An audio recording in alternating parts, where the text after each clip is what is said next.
la muerte, la inutilidad de huir.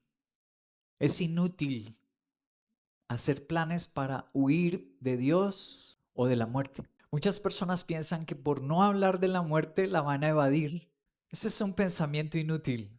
Voy a empezar viendo el Antiguo Testamento en Segunda de Crónicas. Cuando los de Judá miraron hacia atrás, se dieron cuenta de que los israelitas atacaban también por la retaguardia. Entonces clamaron, ¿a quién? Los de Judá clamaron al Señor. Y los sacerdotes tocaron las trompetas en el momento en que los de Judá lanzaron grito de guerra. Dios, ¿quién derrotó? Dios los derrotó a Jeroboam y a los israelitas, dándole la victoria a quién? Abías, el rey Abías. Y Dios los entregó al poder de Judá. Abías, pero su ejército les ocasionó una gran derrota, matando, aquí está el tema de la muerte, matando a 500,000 soldados selectos de Israel. En esa ocasión fueron humillados los israelitas, mientras que los de Judá salieron victoriosos. ¿Por qué? Confiaron en el Señor, Dios de sus antepasados. En el versículo 16 dice, los israelitas, ¿qué intentaron hacer? Ellos querían huirle a la muerte. ¿Pudieron hacerlo? No. ¿Por qué? Porque Dios ya lo había determinado. Este día pierden. Este día fallecen. ¿Y cuántos hombres fallecieron? 500,000 familias quedaron sin sus hijos, sin sus esposos. Intentaron huir, pero ¿acaso podemos huir de la voluntad de Dios? Es la pregunta de hoy. Pastor, pero es que tú me estás hablando de unas historias que son historias. No, Señor. Traje estas evidencias. Al lado izquierdo tú ves una representación pictográfica, una pintura del rey Abías. Siglo X antes de Cristo fue su reinado. Pero al lado derecho tú encuentras una evidencia que no es bíblica. La encontraron en el año 1868 en el pueblo moabita. Y es exactamente de ese tiempo. ¿Y qué es lo que dice? La encontraron en el país de Jordania y la llevaron al Museo Louvre. ¿Qué es lo que dice esa roca? Habla de la existencia del rey Abías y las peleas que tuvieron con esos pueblos cananeos. Hay evidencia arqueológica, histórica. La Biblia es la verdad. Por eso traigo evidencia sólida para erradicar el ateísmo o la burla de la fe. ¿Abías es real? ¿Estas guerras fueron reales? Y lo que pasó y estamos leyendo es real. En realidad, tú estás sentado en la iglesia, pero le obedeces al Señor y a su palabra y al llamado de Dios. Porque a veces de cuerpo asistimos, dijo Jesús, de labios me honran, pero su corazón, ¿a dónde podría alejarme de quién? De tu Espíritu Santo. ¿A dónde podría huir de tu presencia? Si subiera al cielo, allá estás tú. Y si tendiera mi lecho en el fondo de los dominios de la muerte, allá también está Dios. ¡Wow! Yo pensé que este tema de Dios y también de la muerte no me tocaba a mí. Estás leyendo el Salmo. No solamente Crónicas, sino ahora los Salmos. Dice que tú y yo no podemos huirle a Dios, pero dice que tampoco podemos huir la muerte. El rey Abías es el cuarto rey de la casa de David. Recuerda tú que después de Salomón, que fue el segundo rey, se dividió Israel. El reino del sur, Judá, y el reino del norte, las demás tribus de Israel. Vinieron a pelear contra los de Judá, 800,000 soldados. ¿Cuántos murieron de los 800,000? 500,000. ¿Sabes cuántos soldados tenía Judá? Tenían la mitad, solo 400,000. ¿Sabes que no importa que yo tenga la mitad de tus recursos? La mitad de tus oportunidades, si yo estoy con el Señor, yo ganaré. Y ellos con 800,000 soldados, más arma, más gente. Pero Dios dijo, morirán y murieron. ¡Wow! ¿Quién puede huir? Dice el Salmo 139. Nadie. Ni de Dios, ni de la muerte. Hay pocos o muchos humanos que consciente o inconscientemente huyen de la presencia de Dios. Pensemos en Colombia, pensemos en tu familia, en la gente que te rodea? ¿Son pocos o son muchos los que huyen de Dios? Vemos la realidad. La mayoría de personas le huyen al Señor. La segunda pregunta. ¿Es una decisión inteligente que las criaturas vivan distanciadas de su Creador? ¿Ustedes piensan que eso es inteligente, decir mentiras, vivir una doble vida, hacer nuestra propia voluntad, seguir nuestros propios caminos? Espero que al final de la enseñanza podamos todos contestarnos estas dos preguntas importantes. Vamos a un ejemplo histórico. 24 de febrero de 1942. Cientos de refugiados judíos mueren a bordo del SS Struma. Confundido por error con un barco enemigo por un submarino soviético, el SS Struma, que transportaba a refugiados judíos europeos que huían a Palestina, fue impactado en el Mar Negro, partiendo del puerto rumano de Constanta con 769 judíos con destino a Estambul, desde donde planeaban solicitar la entrada a Palestina. Cuando arribaron a Estambul, a los pasajeros se les negó el visado de entrada tanto a Palestina como a Turquía, situación que provocó que el 23 de febrero fueran remolcados a la fuerza para regresar a Rumania y el día siguiente sufriera por equivocación su hundimiento en el Mar Negro. El SS Struma fue parte de la gran operación llamada Aliyah Bet, la cual buscó ayudar a la inmigración de refugiados judíos de Europa a Palestina, a pesar de las restricciones de inmigración británicas. Qué historia estremecedora, escalofriante. Mira que no estamos ya hablando de 1000 años antes de Cristo. Ahora estamos hablando de apenas hace unos pocos años. Febrero 1942. Muy corto tiempo. Ya no es 3000 años el rey Abías. Estamos hablando de casi 800 personas que en un día ellas querían vivir y huirle a la muerte. Mira cómo este diario lo tituló. Muchos han contado esta historia. El ABC lo tituló La vergüenza que Stalin ocultó 50 años cuando un submarino soviético asesinó a casi 800 judíos. La foto que ves es una foto real. Estaba frente al puerto de Turquía en Estambul y le negaron la entrada al buque. Ese buque que están viendo tenía capacidad para 150 personas. Uf, ¿cuántas iban a bordo? ¿Escucharon? 769. ¿Por qué ese hacinamiento? ¿Por qué las personas estaban desesperadas? Iban niños, iban madres, iban mujeres en embarazo, iban familias completas. ¿Por qué el desespero? ¿Qué estaba pasando en Rumania en el año 1942? Hitler iba a invadirla. Era la Segunda Guerra Mundial. Y las personas que iban ahí eran judías. ¿Qué les hacía Hitler a los judíos en cada país donde llegaba? Ustedes lo recuerdan, ¿no? Exterminio. Entonces ellos, desesperados, huyéndole a la muerte, se embarcaron en un buque que solo le cabían 150 personas. Se hacinaron allá 769. Un submarino soviético recibió órdenes y le dijeron que ahí iba cromo. El cromo se usaba para las armas de guerra, Hitler lo usaba. Entonces le dispararon torpedos y hundieron el barco. Solo se salvó una persona, 768 murieron y uno se salvó, que es por el que conocemos la historia. Queridos, ¿es posible huirle a Dios? ¿Eso no dice Lucas 12? Alma mía, come, haré otros graneros, esto, y disfrutaré ya los años que me quedan. Y Dios le dijo, esta noche vengo por tu alma. Necio.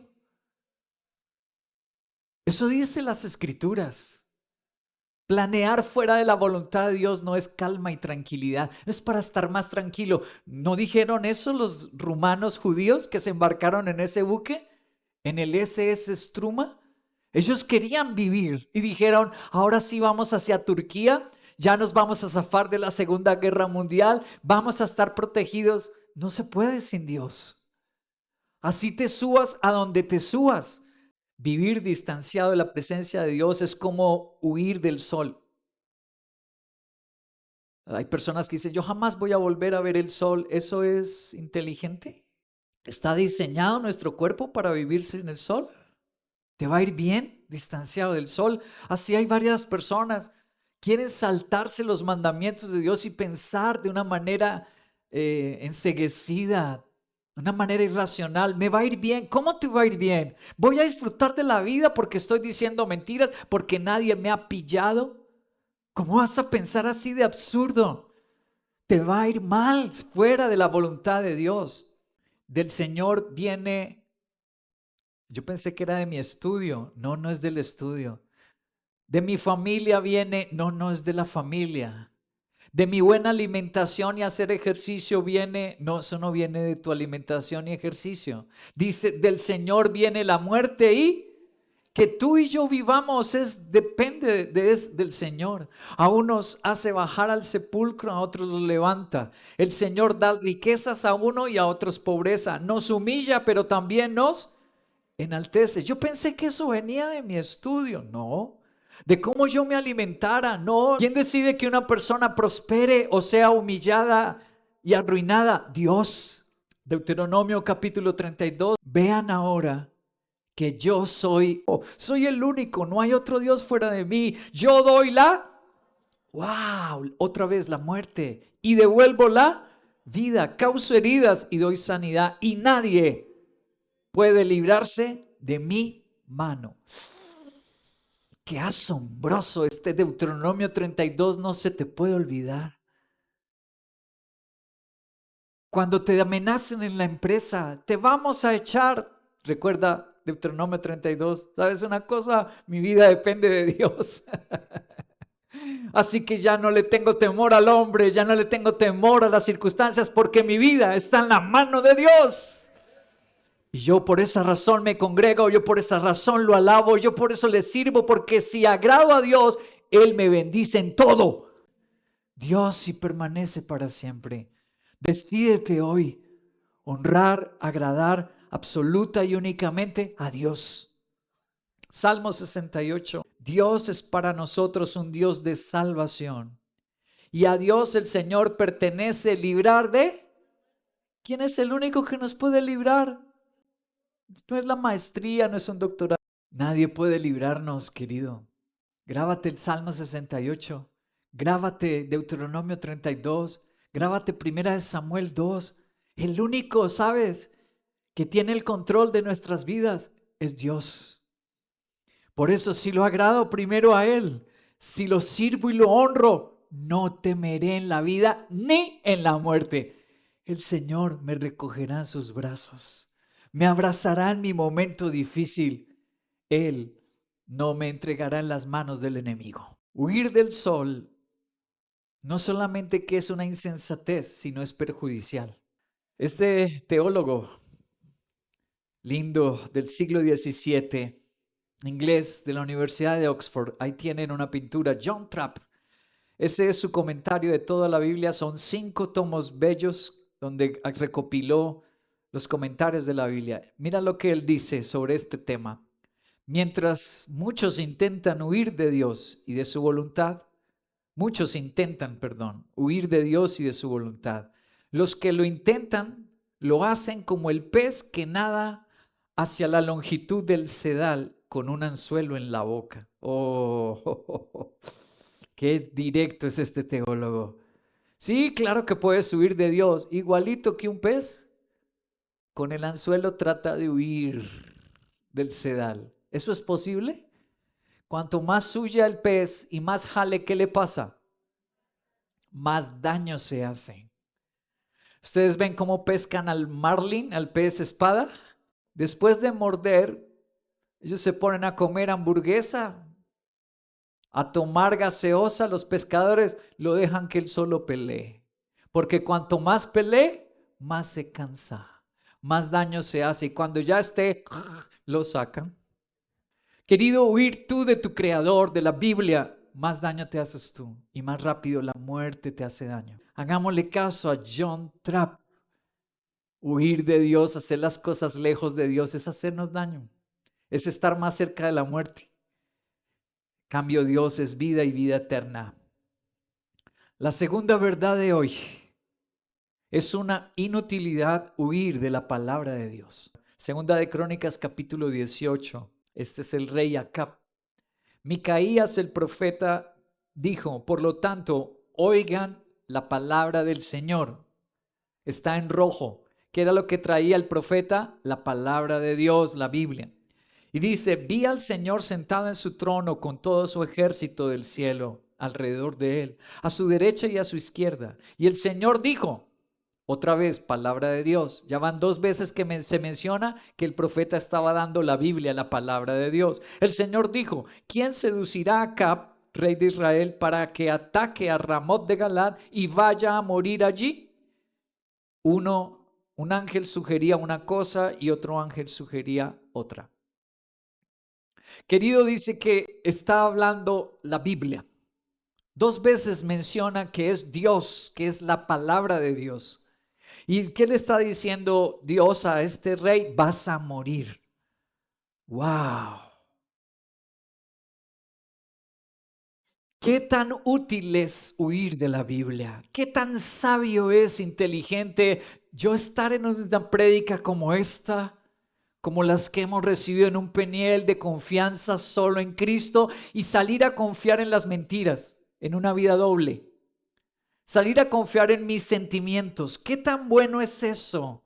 ¿Qué tan inteligente es ignorar la Biblia? Salmo 138, verso 2. Dice, quiero postrarme hacia tu santo templo y alabar tu nombre por tu gran amor y fidelidad, porque has exaltado tu nombre por tu gran amor. ¿Qué ha exaltado Dios? Su nombre y su palabra por sobre todas las cosas. ¡Wow! Dios da una palabra, querido.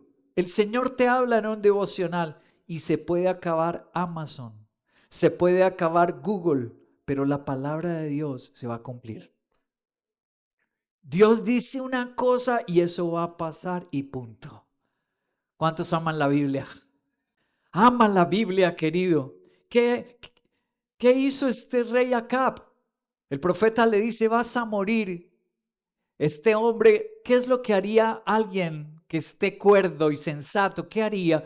Pues arrodillarse y ayunar y decir, Señor, si me vas a llevar, ayúdame a estar preparado. Perdona mis pecados. Pero ¿qué hace este rey? Leámoslo.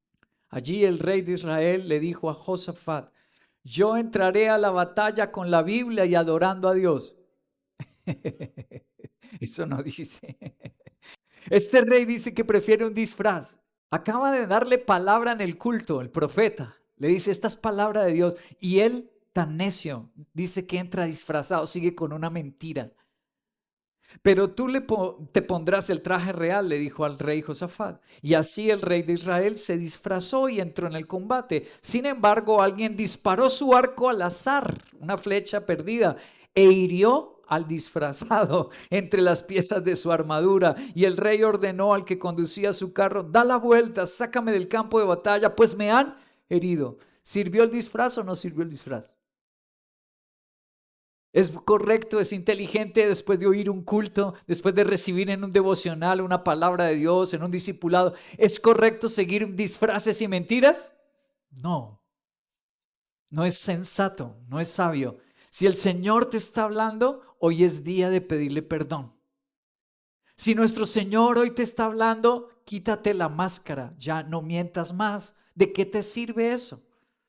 Ya no, bájate del SS Struma. Los que ya están montados en ese buque, bájate de ahí, porque que se hunde, se hunde.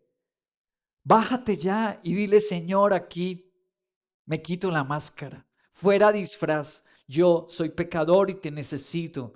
Quiero obedecerte, Señor, quiero vivir la bendición tuya. Iglesia, si eso lo logramos hoy, terminaremos el año felices y bendecidos. Si hoy nos quitamos los disfraces, si hoy le obedecemos a la Biblia y dejamos esos disfraces del mundo y le obedecemos a Dios, vamos a terminar el año bonito, lleno de testimonios. Yo dije que íbamos a dejar hablar al ateísmo. Dejemos al ateísmo hablar. Miren, la pantalla es famosísimo y tal vez padre del ateísmo. Friedrich Nietzsche, hijo de un pastor cristiano luterano, alemán. Se rebeló con la iglesia y se rebeló contra su padre y abuelo, porque su abuelo también fue pastor cristiano luterano. ¡Wow! Este fue uno de los libros terribles que atacó la Biblia. Se llama El Anticristo, ese es el libro. Y le llamó así, le puso por título. Y publicado en el año 1895. O sea, si hoy alguien predica esto, nadie le importa. Pero en ese año, siglo XIX, esto fue un escándalo. Casi no se lo publican. Solo insultos a la fe y al cristianismo y al judaísmo. Les voy a mostrar un pedacito de este libro. Aquí dice Friedrich Nietzsche en su libro El Anticristo: el concepto de Dios fue hasta ahora la mayor objeción contra la existencia de la vida. Él dice, es Dios el que no nos deja existir, no nos deja ser felices. Si negamos a Dios, negamos la responsabilidad en Dios y solo con ello redimiremos el mundo. ¡Wow! Él dice que el mundo será redimido negando ¿a quién? Friedrich Nietzsche debió llamarse ACAP II. Dios dice que quien redime el mundo es Jesucristo. Dios dice que quien redime el mundo es la palabra de Dios, el verbo hecho carne, Jesús. Punto. Pero Friedrich Nietzsche dice no, negar a Dios es lo que redime el mundo. ¡Wow! ¿Negar la Biblia?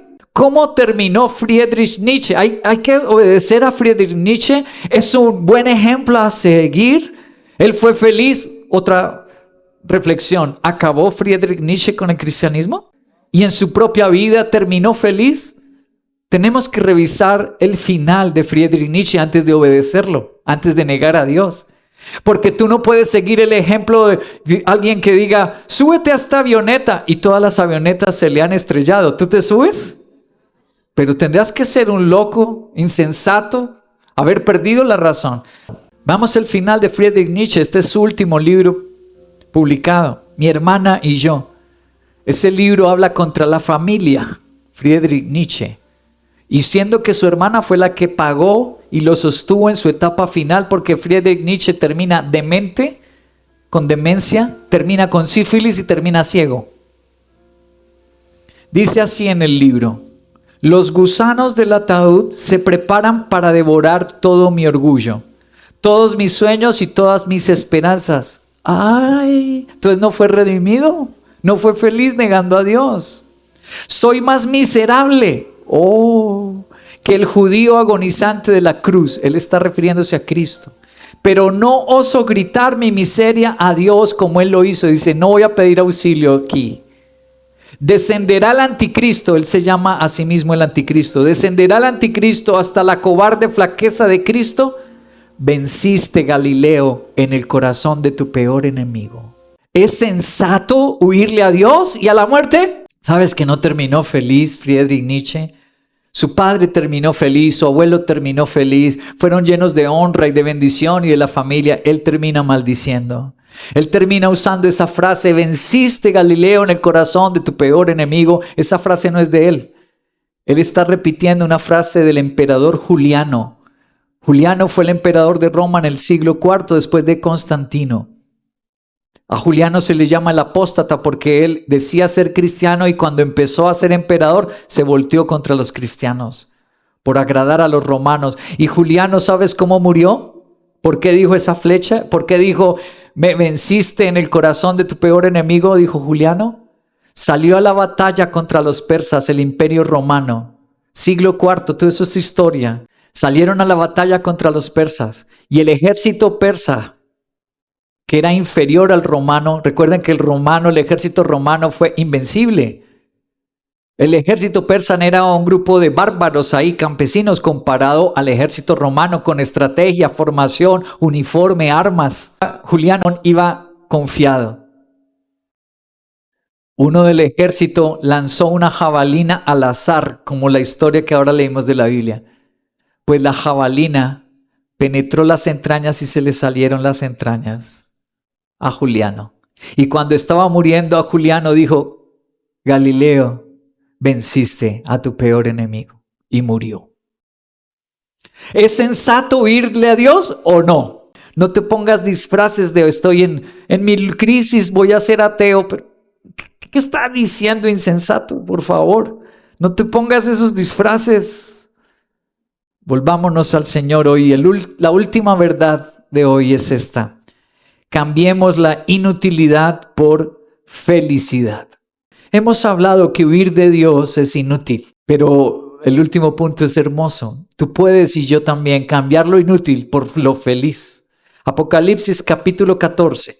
Entonces oí una voz en el cielo que decía, escribe, dichosos, felices los que ahora en adelante mueren en el Señor. Sí, dice el Espíritu Santo, ellos descansarán de sus fatigosas tareas, pues sus obras los acompañan. Gloria a Dios.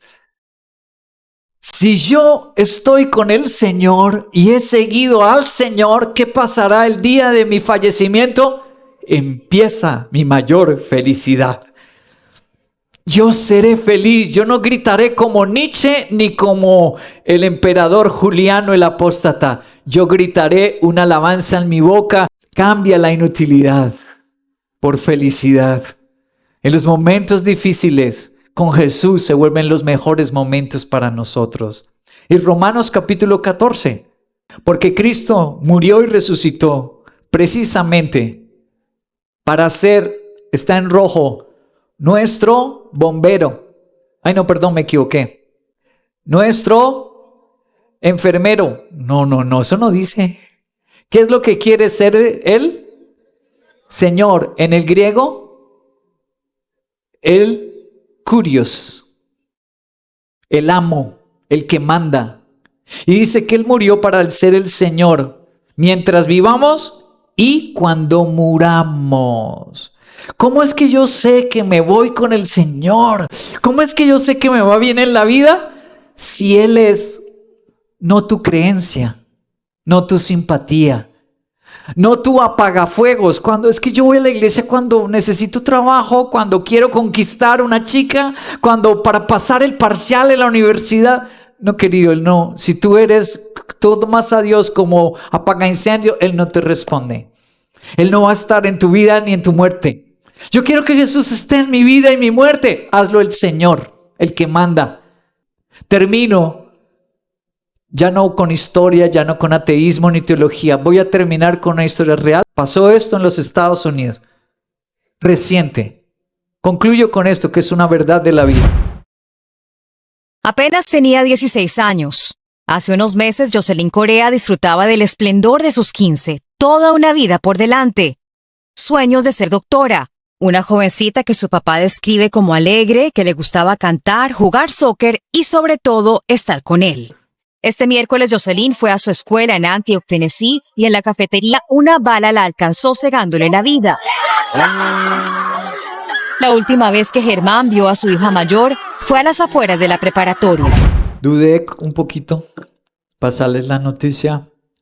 Casi siempre, o creo que siempre, concluyo los cultos con un testimonio hermosísimo, bello, del poder de Jesús actuando a favor de las personas, de nosotros. Tuve unas dudas, pero el Espíritu Santo me dijo, hazlo. Y por eso estoy concluyendo hoy con una noticia que no es bonita, que es dolorosa. La muerte de esa niña en su propio colegio. Dolorosísimo. Rastré la noticia y aquí está el resumen de cómo sucedieron las cosas y por qué.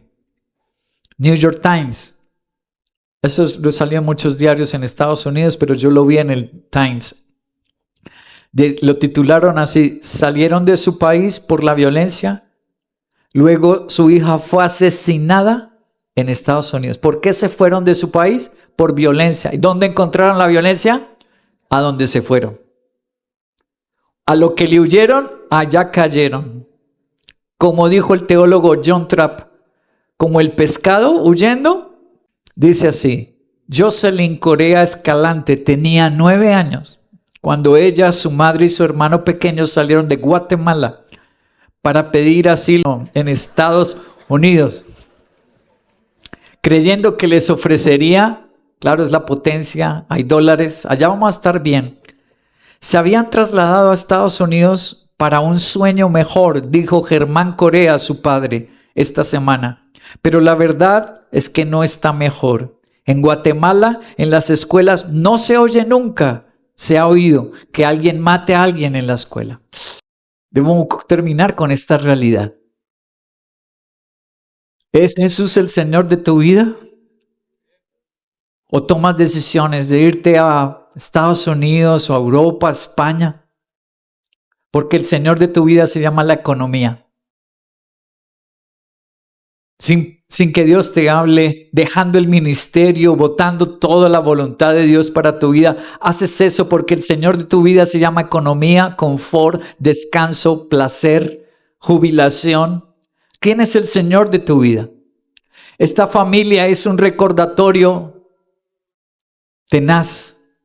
Dios permitió yo iba a predicar este tema y que hubiera observado esta noticia. Para decir, Henry, mire lo que les pasó en el buque, lo que le pasó a esta familia que se fue a Estados Unidos, que dice que buscando seguridad y allá encontró y en el colegio la muerte, huyéndole a la muerte. Deja ya de tomar a Jesús como un apaga incendios, porque tú no puedes jugar con Él, estás jugando es contigo y mintiéndote a ti mismo. Quítate el disfraz hoy. Toma a Jesús en serio. ¿Sabes quién es el más seguro en la vida? El que está en la voluntad de Dios. Como Jeremías cuando llegaron a capturar a todo Israel y el propio rey impío, Nabucodonosor, dijo a Jeremías, no lo tocan porque él es un varón de Dios. Tenaz, la persona más segura en la vida es la que está caminando en la voluntad de Dios. ¿A quién protege Dios en la vida o en la muerte? Al que le hace el Señor. Sin importar lo difícil, lo adverso, lo grande, aún lo doloroso. Con Dios todo puede cambiar, Misión Veracruz. porque con Dios todo puede cambiar.